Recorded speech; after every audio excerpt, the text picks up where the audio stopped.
குடியேற பாட்டாளி வீடு கட்டுறா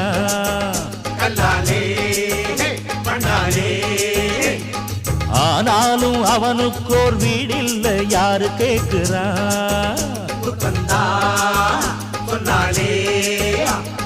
பல பேரு தானுடுத்த நெசவாளி நூல நெய்யறா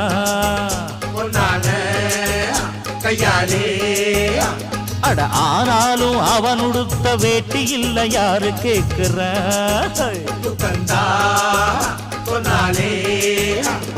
சம்பளம் வாங்கியது முழுசா வீட்டுல சேர்த்திடுங்க மத்திய யார் பறிப்பா பறிச்சா முட்டிய பேத்திடுங்க அஞ்சாம தொழில செஞ்சா நம்ம யாராச்சும் அசப்பானா